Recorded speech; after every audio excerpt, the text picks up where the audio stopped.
Today we're going to talk about the 3 R's in education. We all know that we've all talked about for decades. The original 3 R's have been reading, writing, arithmetic. There also have been 4 C's. There's been numerous 21st century skills. We teachers are always asking ourselves, what are we going to teach? And how are we going to teach this? And through the 30 years that I've been teaching, I have come to find that 3 particular R's have been extremely helpful in orienting me on how to plan my classes. And we all know that we want our students to think creatively. We all know that we want our students to problem solve. We want our students to collaborate. We want our students to have effective communication skills.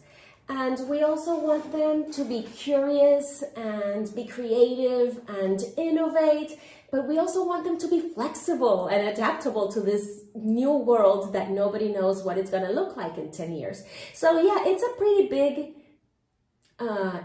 big job that we have in front of us. We know what we want. And I believe that the 3 R's that I'm going to share with you today are going to help us design the classes that these children need to critical think, problem solve, innovate, collaborate, be flexible, and find meaning and be agents of change that the world so desperately needs. And my first R is reasoning. We need to teach children how to reason. We need to teach them how to think. And I met David Perkins in a Project Zero conference during summer. And I totally fell in love with his methodology, with his philosophy of education. And what he and Project Zero strive is to teach for understanding. And when we reason, we are teaching students to think through the content, to come up with their own ideas, and to connect the dots of different disciplines. Then the next R that I imagined or that I came across is the R for relevance. And in this instance, it was Lucy Calkins that taught me this with her units of study. I am a language arts teacher. That's where my heart lies. And Lucy Calkins made it so clear that children need to know why they are reading and why they are writing. And you can translate that into every other subject. Okay, when students understand that what they're doing is worthy of their time because it is relevant to their growth as human beings and of their understanding of that society, then the lessons that we teach are easier for the students to be open to do all the hard work that we ask them to do because they find the worthiness of their learning. And the third R was brought to me by Brené Brown, and she strives for relationships.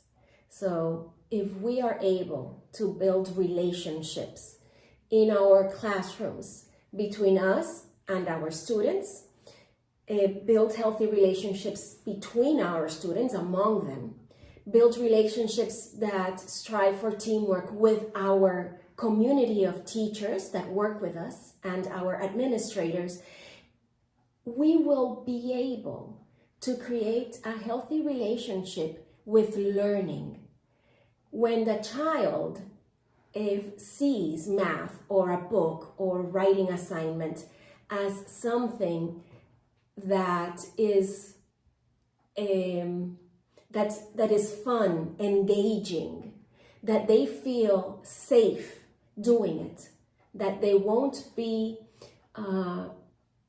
ridiculed for their thinking. When that relationship in your classroom is built on trust, then learning just occurs in the most magnificent manner. So those are my 3 R's: reasoning, relevance, and relationships.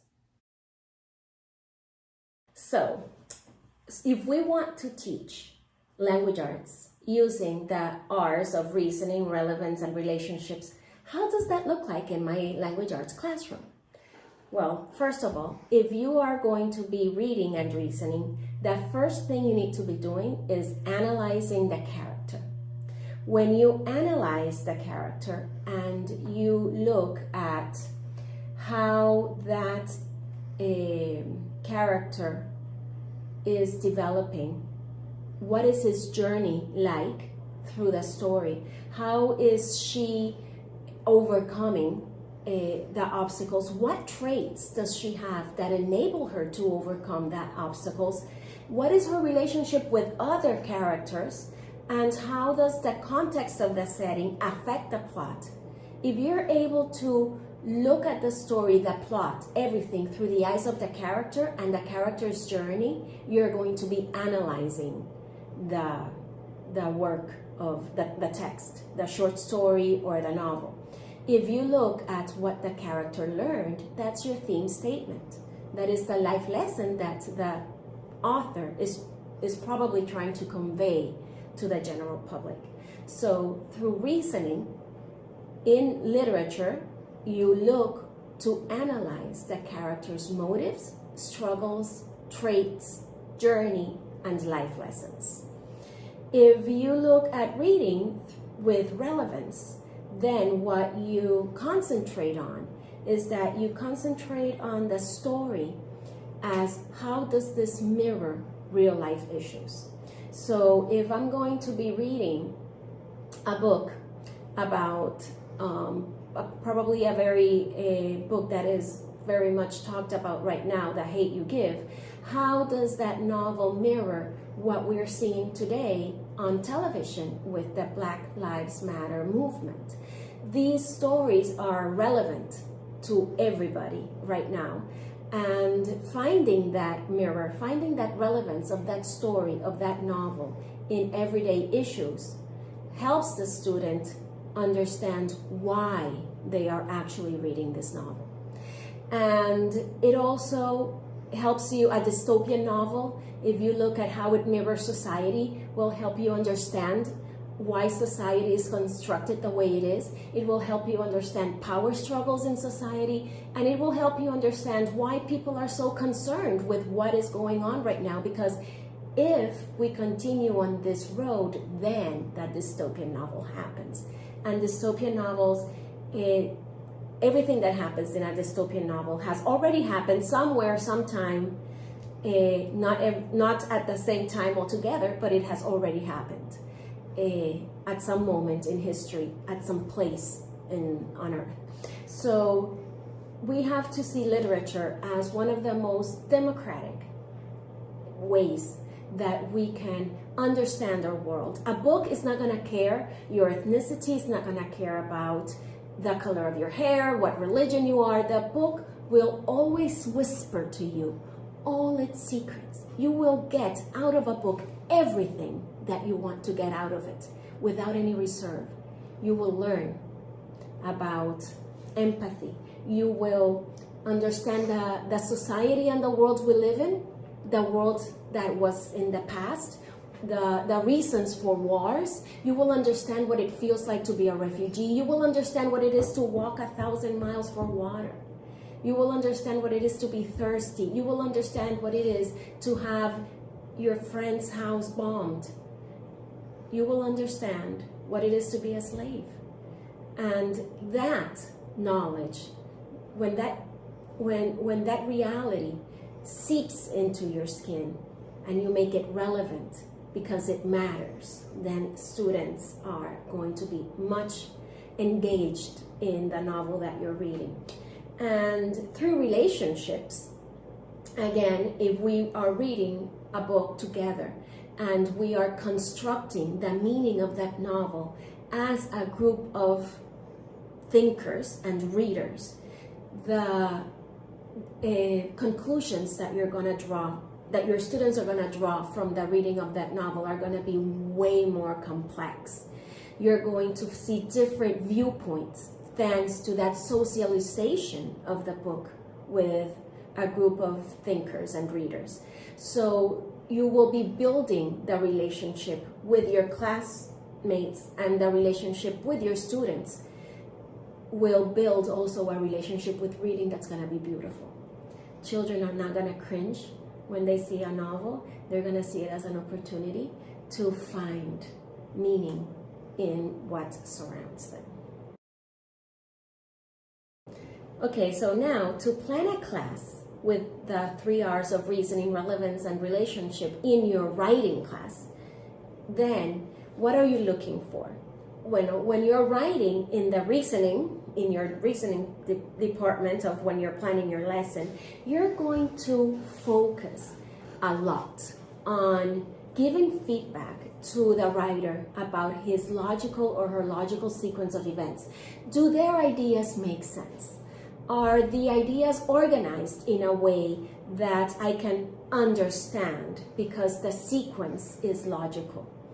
And I'm going to also focus on, if they are giving me a claim, is that claim clear and validated? Is what they are saying, is the truth of what they are saying clear to the reader? So if they're telling me a story, a personal narrative, it has to be clear why this story matters and why this story is significant for the writer. If they are writing a position paper, it has to be clear what claim they believe in, and that the evidence that they're giving me or the reader for that claim is strong. They have to choose strong textual evidence so that their claim is validated and in a clear, concise, logical manner. So I'm going to focus on that during my writing class if I'm focusing on reasoning. And when I think about relevance in writing, then I'm going to ask them to find their voices.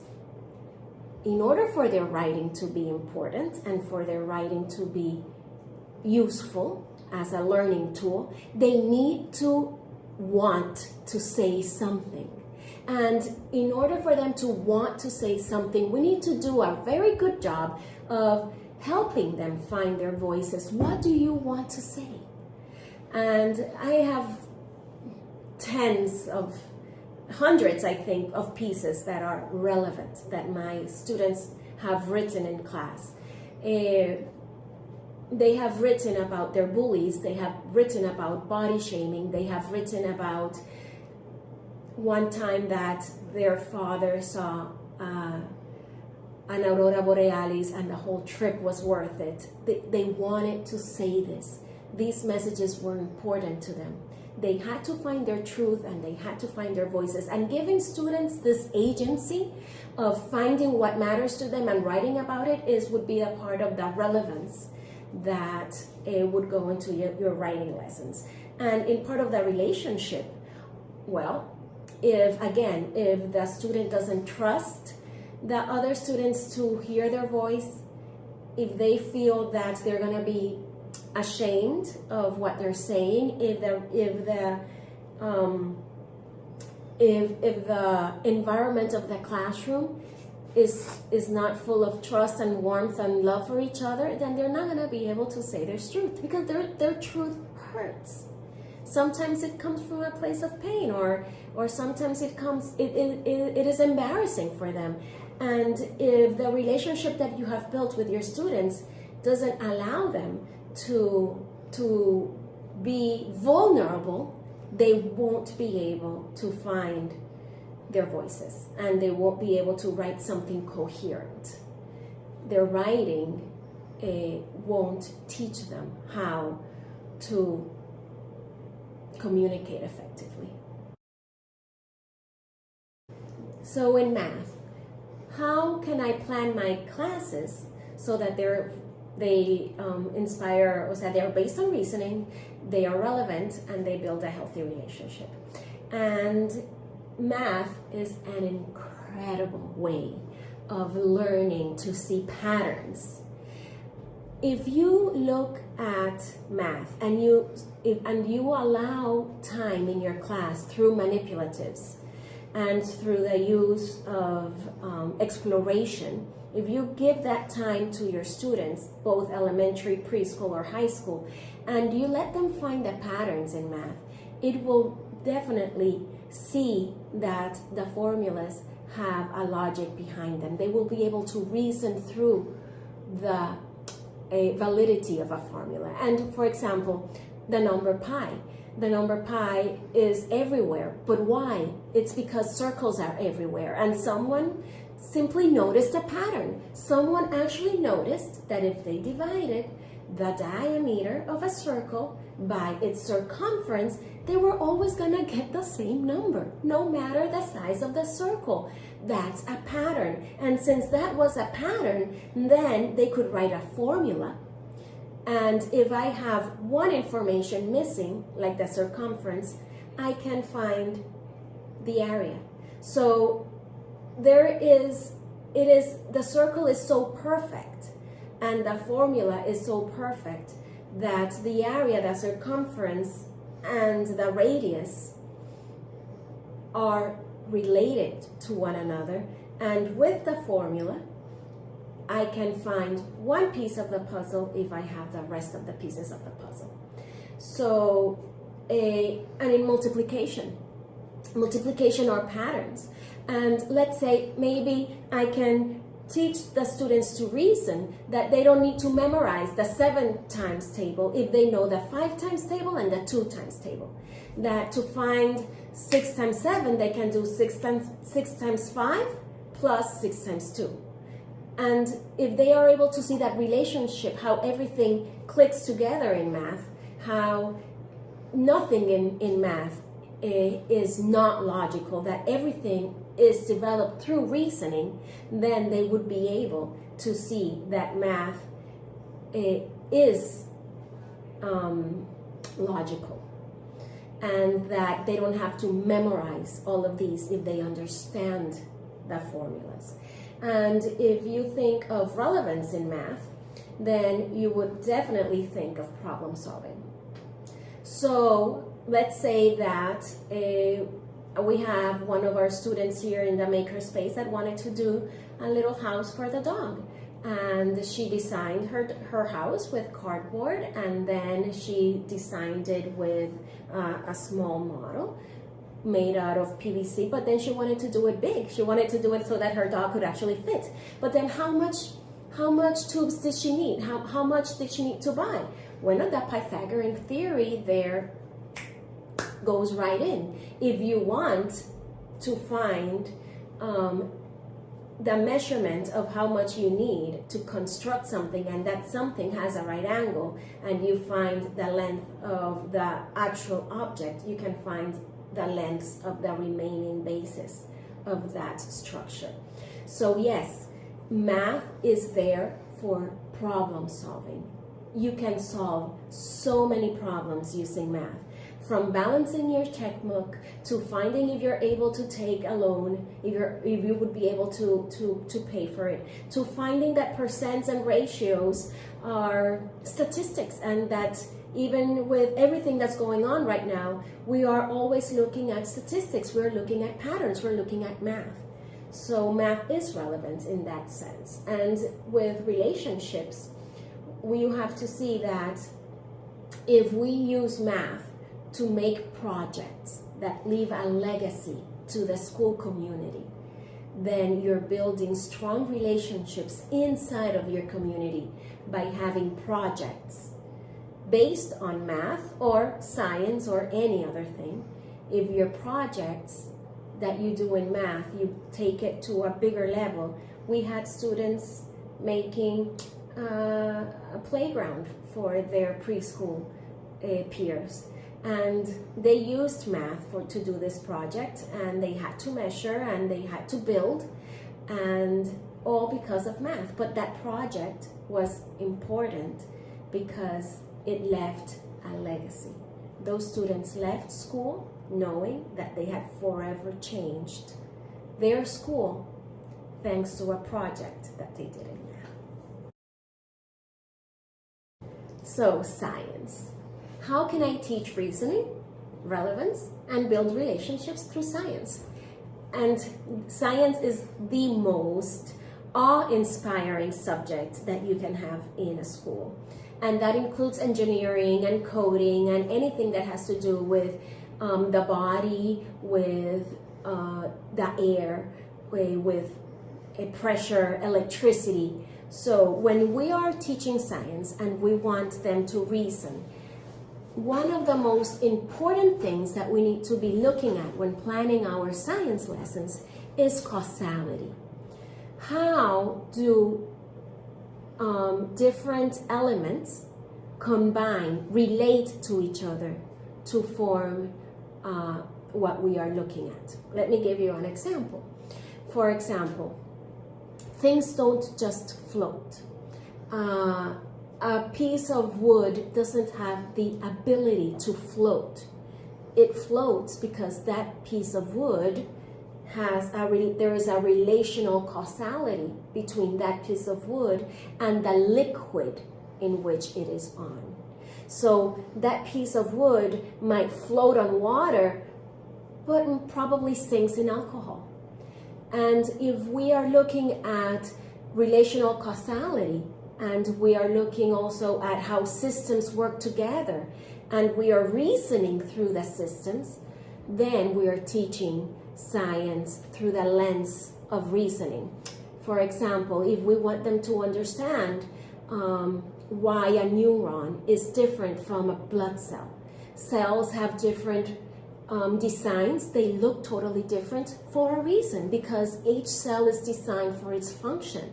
And if we have them reason through this by comparing different cells, then we are allowing them not just to take in the content, but to reason through why the design of a cell is so important to its function inside of the body.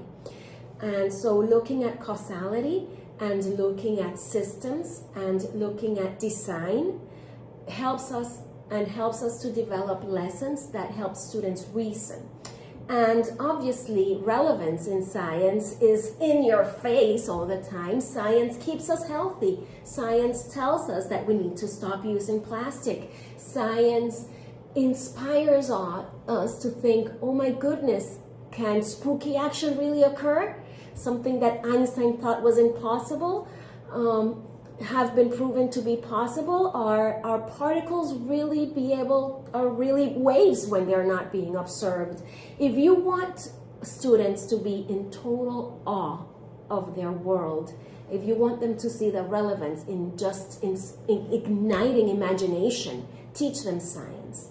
Science will ignite any imagination into what is not possible. And in the R of relationship, and we look at science, well, the best way that we can build a healthy relationship with our bodies and a healthy relationship with our environment is by understanding science. So in social studies, if we want to teach through the 3 R's, the most important thing that we can do in studying history is by looking at the eras and the historical context and finding the life stories within these contexts. Study and analyze the causes and consequences of real people. For example, if you're looking at World War II, what did World War II look like through the viewpoint of a German? What did it look like through the viewpoint of a Jew? What did it look like through the viewpoint of a person from Poland, from Russia? How did it affect the life here in Puerto Plata, for example, in the Dominican Republic? How do all of these, if you study and analyze the different life stories from primary sources, you will be able to study the era, the context, the reasons, the consequences of why these historical conflicts arose. Why did these wars begin? Why Syria? Why the problem in Israel and Palestine? There is a reason, and understanding where the conflicts come from, and the consequences of decisions made by people will let you reason through the whys of that era and the whys of today, because it is all connected. There is a very interesting question, for example, how would life look like? How would Western society look like today if the Persian Empire had won instead of the Romans? So totally different if Zoroastrianism would have been the most important religion instead of Christianity. So everything that has happened has influenced the times after it and today. And looking at how these influences are seen, are mirrored in the past and in the present, can help you reason through the social studies unit that you're wanting to teach. And then if you are looking at relevance, obviously, again, if the students can see why we have the problems that we have today, all of those answers are in your history lessons. Why is there hate? Hate is taught. Hate has been taught through history. How? How is that important today? How are we seeing that today? How does that mirror? It is important that we understand our past. It is important, it is relevant. What has happened is relevant to our present, because it is the only way that we're going to be able to change society. And society needs to change. Not everything, obviously there are wonderful things about human nature still today around us everywhere. We are extremely altruistic people when we want to be, but change is needed. For social change is needed. And if we want students, our future citizens, our future leaders, which are today in our classrooms, to make good decisions, they need to reason and find the relevance of their actions in society. And if you're looking at how social studies can build relationships, how can you become a hero? How can you become the person that this world needs? How do you need to relate to others in order to accomplish that? How can you work on your relationship skills in order to create a just world, a society where there is equity? What are the values of other leaders, of other changers? How can they create the society that we dream? Because change is possible. History has demonstrated that change is possible. And by creating our classes of social studies to allow students to see this, is creating the agents of change that our society needs. So one of the best ways to promote healthy relationships in the school and to create a culture of thinking and to create trust and for students to have a great relationship with learning itself is through projects. If we are able to work together, if we can come up with projects that require collaboration, one of the best things that you're going to see is that suddenly everything is important. You can, if you want to do a project, for example, of evolution, you will see how art is a perfect way to show your understanding of evolution. You will see that the difference between a eukaryotic cell and a prokaryotic cell, by being able to build models and be mindful of the differences of how that change of a nucleus created such an evolutionary change. And art, just by giving a child some clay, will help him see that.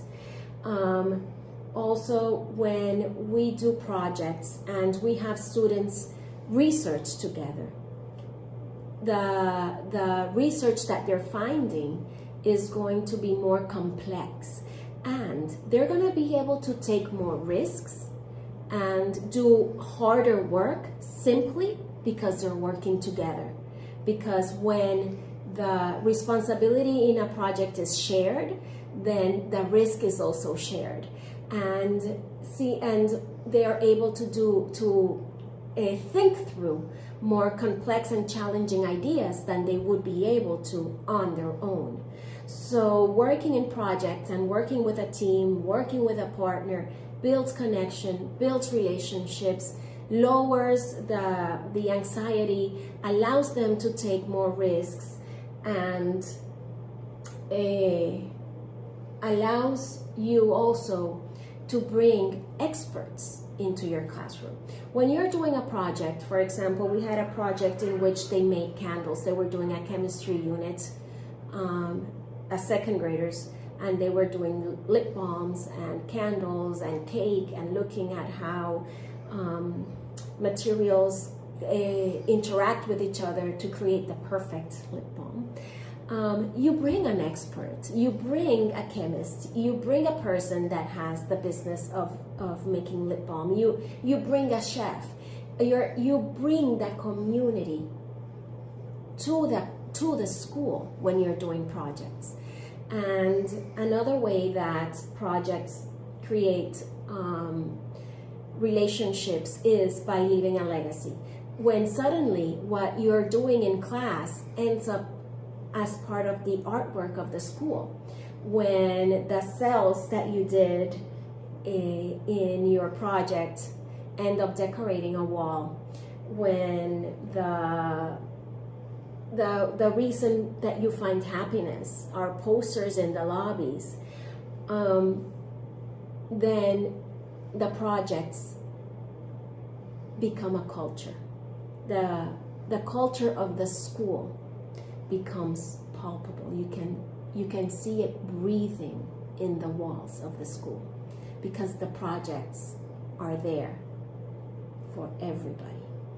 Also, when you base your units on projects, the process becomes much more important than the product. Those 6 weeks that you dedicated to the study of slavery, of human trafficking, those 6 weeks are going to be way more meaningful than the product that you developed through that project. Also, projects create intrinsic motivation. We had, for example, the making of a chair.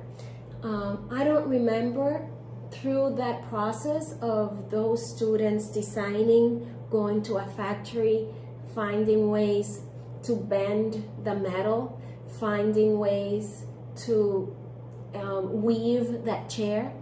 Not once did I hear the question, what's my grade on this? That was never on the table. That was never asked.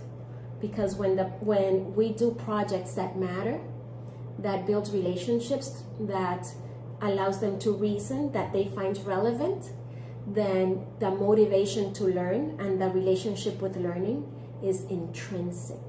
They are doing it because it matters and because they want to. Because they want to be proud of what they're doing.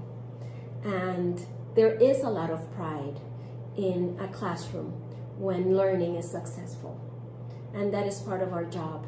Make our students proud of who they are, of what they do in our classrooms, of what they leave behind, of what they think, of what they say.